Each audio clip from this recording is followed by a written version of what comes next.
And we're back on Fresh Waves. We're talking about decorating. Jolana's in the studio this morning. I'm your host, Bren Masson. We're talking about now, the question that we had was, this person inherited this beautiful table. I showed you a picture. It's very unusual. Yep. Does she decorate around the table? Now, unfortunately, our listenership does not have the luxury of seeing the picture, but I would encourage you to post it so that they can understand my comments. To me, that is a piece of art. And you treat it like a piece of art. It happens to have a secondary function of being a table. But yes, 100%, I would decorate around that table. You decorate around the table? I would.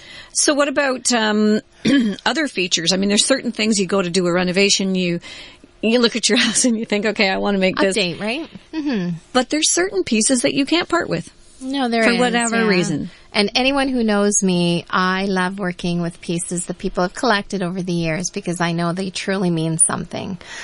So I am forever trying to come up with ideas and creating a function sometimes for pieces that they happen to love, but they may not like the finish. So repurposing it, painting it, perhaps stripping it, restaining it a completely different color, adding a stone top onto it to update it a little bit. So there are all sorts of things that you can do, putting new handles, taking the old handles off. You kind of have to assess what part of the pieces do you love? What part of the pieces do you want to keep? And then from there, just create the look that you're hoping to achieve. Yeah. Okay. You can change it to a vanity. You can make it into, a bachelor chest, nightside table. Oh my goodness. The sky's the limit. You just have to think about it. There's always endless design solutions, as you know.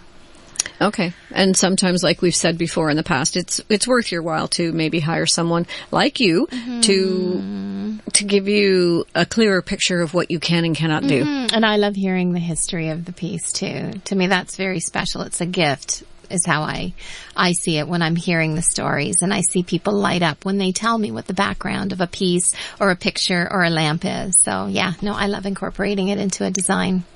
Okay. I'm looking at some of these pictures and some of them look cold. But that's very European. Okay. In most European countries, not all, I mean, there's always exceptions. Space is limited because real estate is very small for the most part. I know that the home that you showed me is not, but usually they're very small spaces. So again, going back to what we talked about at the beginning of the show, the fewer pieces that you put in, but you make sure they're versatile and functional, that's how you can really make them functional for yourself. Layering adds the personality. So if you start off with pieces that are very clean cut, very modular, have not a lot of personality, that's not necessarily a bad thing. Add in your accent cushions, add in your throws, add in a great lamp, add in some great pictures, a beautiful area carpet, maybe that has some personality to it. And all of a sudden that space doesn't seem so empty and sparse. Now, last year during the tour of homes, I saw one of your applications. It actually had a fur on the coffee table. Yes, that's right. Yeah. It was stunning. Yeah, I would never have thought of that. Yeah. Because every time I even think of it right now in my mind's eye, all I can see is the drops of salsa on it after the nacho bowl gets placed in the middle while watching TV. I don't think you're going to be placing a salsa bowl on it, but the whole purpose of that particular one was, it was sort of a winter wonderland. So if you remember, the colors were the whites, the grays, the charcoal. And it really warmed up that room with the candles on top as well, but they were electric candles. Yeah, they were that textural element. Oh my goodness. Yeah. In a million years, I would never have thought of putting that faux fur throw on a coffee table. And it really warmed the room because some of those coffee tables noticed it, which was really funny. Because so many of those coffee tables are very modular. They're very clean cut edges and they add the colder element to the space. And that just warmed it up. It was really an inviting room. I really enjoyed being in that room. And even though the ceilings were 20 feet high. Right? Like you still felt that beautiful, like your eye was brought down as opposed to being lost up into the ceiling, even though the ceiling detail was pretty magnificent in that room. But you create elements to try and bring the focal point lower as opposed to higher, because they're going to see the ceiling no matter what. They're going to see it. So we don't need to focus on the ceiling. That's an interesting point, because a lot of times I find that when you walk into those rooms with the high ceiling, there's that bit of an echoey sound, first of all. That's right. Throws really help to carpets make the sound not so echoey. Yeah. And some of the ceilings, you're going to go up there anyway. You're going to look up there anyway, because it just is... Yeah. And speaking of ceilings, we have a lot of clients that have 8-foot ceilings, and they're always saying, what can we do to our ceilings? We want to create a real interesting look. And 8-foot ceilings, like if you want to do a waffle treatment, for example, which are the cubes that you would find in a ceiling. So squares. They would look like squares in the ceiling. Instead of using actual trim detailing, you can actually use plaster molding, and it will give you the look without actually compromising your height. So if you've already got crown molding details, it's also not going to compromise that as well. So there are some really interesting applications that you can do. You don't always have to paint your ceilings white. You can do just a very pale tone, which looks beautiful on a ceiling application as well. So depending on where you are, depending on your design direction, there's so much you can do with your space. What about beams? I mean, in the old days, you used to, when dinosaurs freely roamed the earth and I was a child, they used to have beams, and they were real beams. Now I see people doing faux beams where you can see the seams. No, you can't. Sometimes. Faux beams are the way to go. You cannot tell the difference between a real beam and a faux beam unless you are 18 inches underneath it. Most of the ceilings where you're doing the beam application, you do not see it. In fact, most people just automatically assume, and you just leave it at that. Because that's one thing that for me makes the room feel warmer. Yeah. I find that the beams and the ceiling somehow just make it not seem like it's 18 feet tall. Well, it adds an architectural detailing too, right? So it goes kind of beyond, it's usually not structural when we put them in. In some cases it is, but it just adds that really interesting element for sure. Okay. So we've just basically covered everything, from ceilings to floors. Yeah. Wow.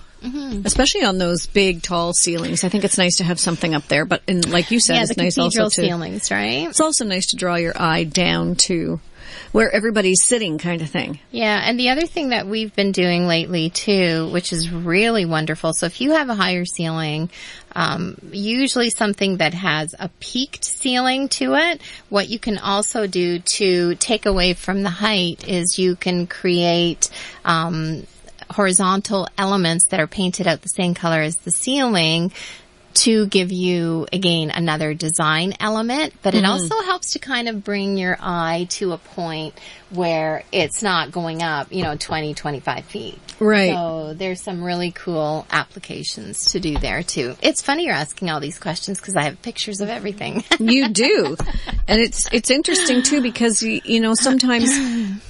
when you walk into a room and you've got the wow factor, you don't really understand what the wow factor is about. Right. It should be the whole space. We've talked about that then there's many times. Yeah. There's the wow factor, but then there's also that now I'm going to sit in this space, if it's a living room, and I want to be able to talk to the people I'm with without feeling like I'm in this large, cavernous opening, and warm it up and bring it down to the floor level. Wow. Yeah, like ceiling details. Yolanda's showing us pictures. That's why we're going, wow. Yeah, so ceiling That's gorgeous. Details, just think outside the box. I encourage people to think outside the box. Yeah. Yeah. I mean, I would never think of putting wood on a shower wall, yet that old feeling of being in a... Absolutely. That the old cedar saunas? Yep. That were so warm and the smell is so beautiful.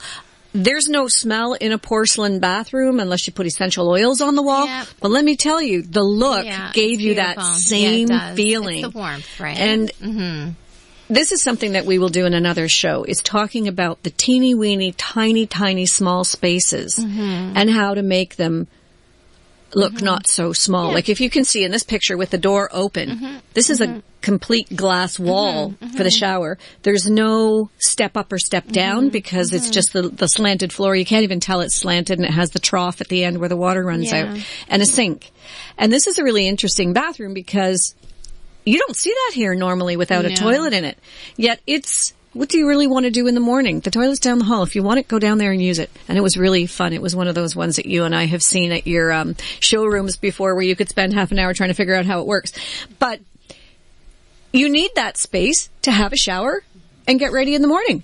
You don't really need the toilet in that space. So it's a tiny, tiny space that used to be a closet that's been turned into a very practical element to the upper floor of this house. And I really loved it. Yeah, so we do a lot of water closets. So it can be in the ensuite, it can be close to the ensuite.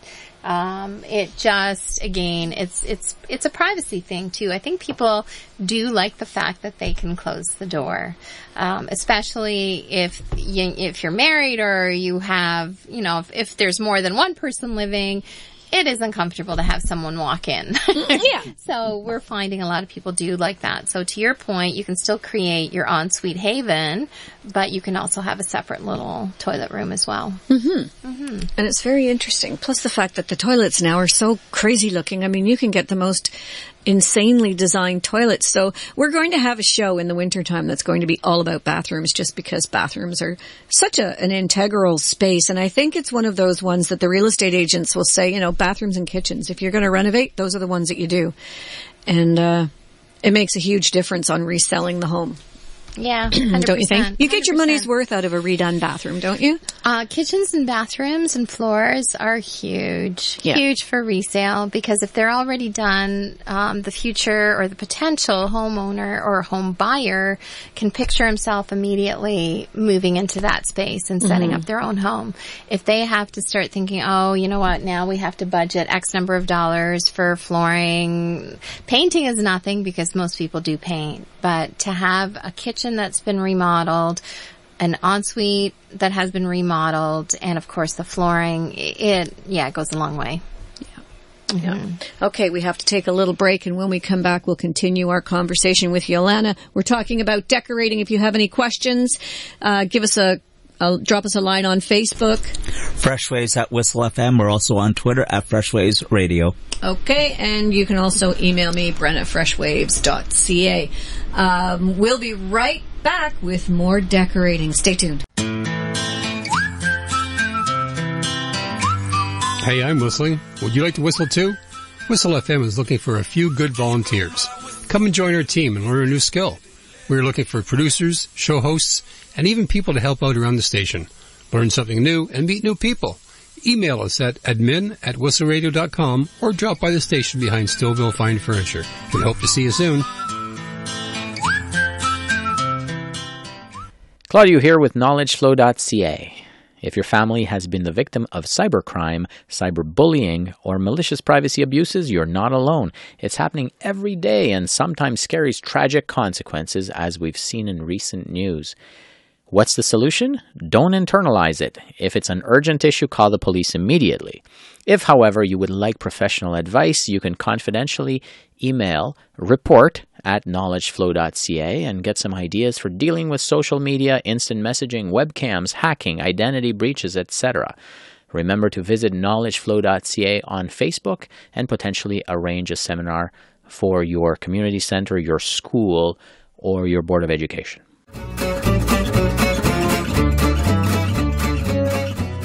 We're back. I'm eating a muffin from Reeser Farms. Segue.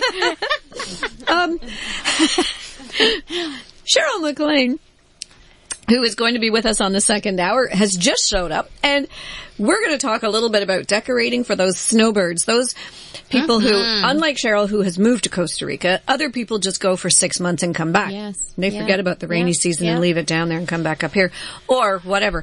We have people that are living in Arizona. We have people that are living in South America. We have people living in Spain. We have people who are going and spending, Portugal, Florida, all over. All those places where people go to escape from the snow and ice and sleet. And we also have clients that go to the snow. So yes, that's true. Which are true snowbirds. Yes.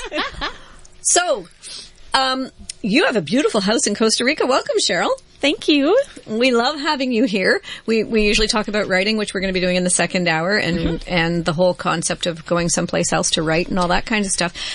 But there has to be some sort of a decorating element to this, going someplace else to relax, chill, and get away. Not chill. warm up and get away from, the winter that you don't necessarily like. Yeah, and quite often people want it to look different than their homes here. They want to be able to feel like when they go to their winter houses, summer houses, whatever they may be, when they walk in, there's almost an element of hotel, which is not a negative comment. It's just, it's still inviting. It's usually a little less full than what you may have at home. So the cleaning, the colors may be a little bit different. If you're going to a warmer climate, you're going to experience all those incredible colors that come along with a warmer climate. So it can be fun. Well, one of my pet peeves, I must interject, is I don't like going to a place where someone has moved to some place like Costa Rica and decorated it like Southern California. I kind of like it to be in keeping with the place that it is, because that's the whole reason why people go there, is because they've fallen in love with this place and this is where they want to set up their new existence. So you've managed to really do that with your Costa Rica house, I believe. That's, I think, because I bought a house that was so unique and so special, and it's just on this mountaintop, and it just kind of builds from the mountain, and it overlooks everything. So it was kind of easy to, and the style of it is very hacienda kind of deal. So it was easy to just keep going with and that. And draw on the inspiration of Exactly. And it was named Casa del Sol, which is House of the Sun. And the whole outside is this beautiful, warm yellow color. So then I just started, okay, well, I'll do a couple walls, and then it just went to bringing this beautiful sunshine inside, but even on a richer level, so it always kind of looks like there's a little bit of a sunset coming in, and then when the sunset does come in, that whole wall of glass, it's just this gold color. And I mean, I don't think I could have gone wrong with that. Sounds wonderful. Yeah, wonderful. It sounds like you did the homework that Jolana's always telling people to do, which is to see what elements you love the most and to accent those elements and to bring it in. Now, I saw it before it was all done. It was just kind of, well, beige. It was unfinished. Yes. It was beige. Well, it wasn't even painters. It was raw stucco. So, and multiple layers. So did you buy it new? I bought it new, but not finished. Okay. Yeah. So I've had to finish it. It's still not quite finished, because but that's a fun project. I love that. It's kind of like writers, right? You're writing a book. It takes time. You get a sense and you feel the space. Yes. And See, you have your own crew. You have guys that you have worked with all your life. I have. It's a little different when you're going into a strange place where you don't know the workers and you have to kind of... You rely on referrals very heavily. Oh, yeah. No question. Yes. And it's also at a different pace. I'm sure you have figured that out. Oh, yes. Right. So when they say it might take a month, you know what? If it's done in 10 months, that's okay. That you just have to accept that. That is part of the culture. Yes. Yeah. It's been an interesting learning curve on that front. And my agenda of what needs to get done in what order is completely different from anybody else's agenda. The first place that I was living, not owning, but this has rung true my whole experience there, was the roof was leaking. The roof was leaking. They come over, it's all fixed. Well, it's not fixed. So then the guy stops by and I said, my roof is still leaking. By the way, the roof is still leaking. He says, well, did it leak yesterday? I said, well, no, it hasn't rained in a month. He says, well, it's not leaking. Yeah, it's a different mindset. No, you have to get into the psyche for sure. I would like to have it fixed before the rainy season starts. Yeah. And then, of course, I had visitors, and it poured rain one night, and I had to wake them up at 3 o'clock in the morning. Knock, knock, knock. Can I just put down towels and buckets in your room? What? Oh, dear. But that's the way things work there. If it's not required immediately, it can wait. So did they come that night to address your leaky roof? No. I moved out in May. The rainy season was well underway and the roof was still leaking. Oh, gosh. Yeah. But you don't have that problem on your new place. Your new place is not leaking at the moment. At the moment, we're all good. No, yeah. No, it's good. And you're hoping you're going to stay good, right? From time to time, it leaks, but I have a really great guy. my handyman, let's say, is just so wonderful. And he drops everything for me. Okay, so that's want to give him a shout out? Yeah.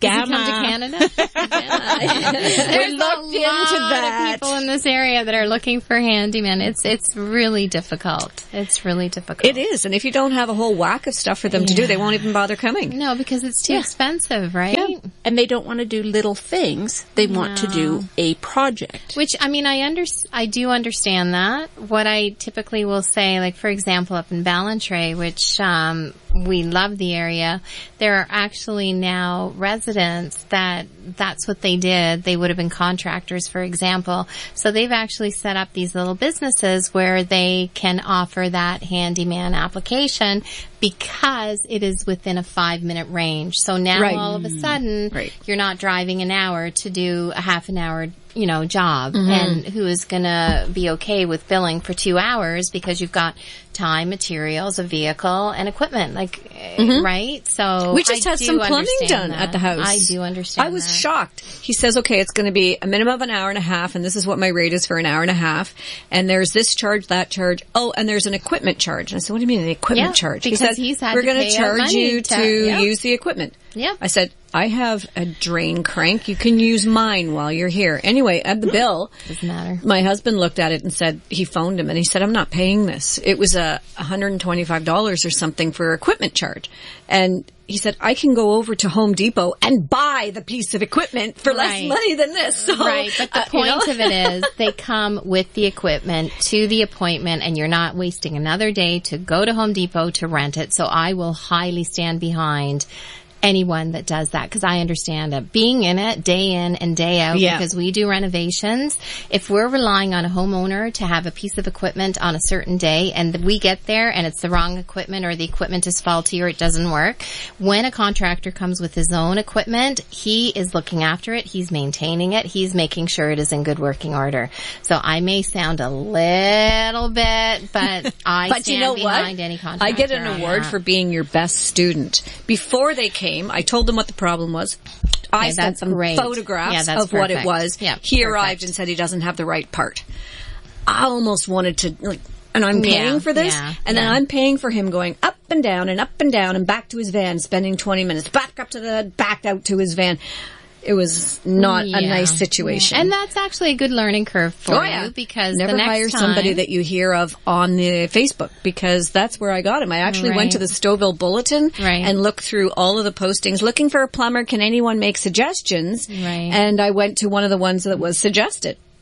And the first one to call me back of the 3 I called got the job.